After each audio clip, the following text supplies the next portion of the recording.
नमस्कार दोस्तों, ये डिक्टेशन 160 वर्ड पर मिनट की है।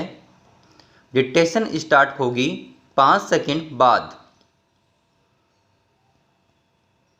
स्टार्ट। भाइयों और बहनों, आज मुझे बड़ी प्रसन्नता है कि हमारे बड़े बड़े कृषि वैज्ञानिक और कृषि विशेषज्ञ अपने अनुसंधानों के सार राष्ट्रभाषा हिंदी में प्रस्तुत करने के लिए पूरे देश से यहाँ एकत्र हुए हैं। मैं तो हमेशा ही कहता रहा हूँ कि किसानों तक नई जानकारी उनकी ही भाषा में पहुँचाई जा सकती है। आपने अच्छा किया कि श्री गणेश राष्ट्रभाषा हिंदी से किया। मैं तो चाहूँगा कि सभी भारतीय भाषाओं में राष्ट्रीय कृषि सम्मेलन आयोजित किए जाएं, ताकि सभी क्षेत्रों के किसानों को पता चले कि उनके लिए इस देश के कृषि वैज्ञानिक कितनी मेहनत से नई नई किस्में और तकनीकें निकाल रहे हैं। अब से 3 दिन बाद हम नए वर्ष में प्रवेश करेंगे। मुझे बताया गया कि सन 1995 के वर्ष को यूनेस्को ने सहनशीलता का वर्ष घोषित किया हुआ था।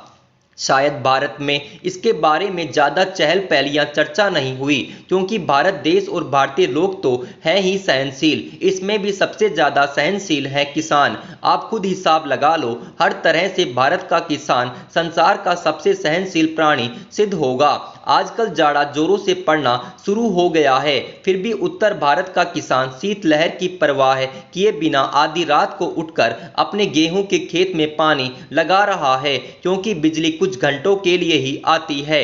किसान ठंड सहकर फसल उगाएगा और फसल पकते पकते गर्मियां शुरू हो जाएंगी तो जेठ की तपती धूप में वह खेतों में कटाई व मड़ाई का काम करेगा। यह जाड़ा पाला सहना और कड़ी गर्मी में पसीने से लथपथ होकर काम करते रहना, इतनी सहनशीलता बस किसान के बूते की ही है। फिर हिंदी बोलने वाला तो और भी ज़्यादा सहनशील है, हर हाल में जी रहा है। गेहूं चावल विदेशों में किस भाव बिकता है और हम उसे क्या भाव देते हैं।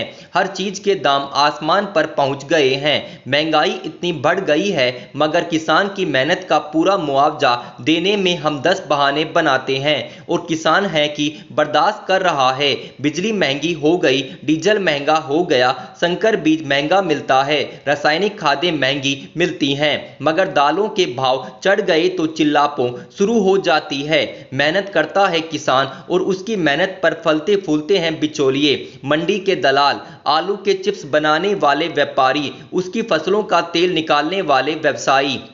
ये सारी बातें सहते हैं हमारे किसान भाई। सो किसान से बड़ा सहनशील और कोई नहीं। कोई आता है तो खराब किस्म का बीज बेच जाता है, तो दूसरा जिप्सम के नाम पर मिट्टी बेच जाता है।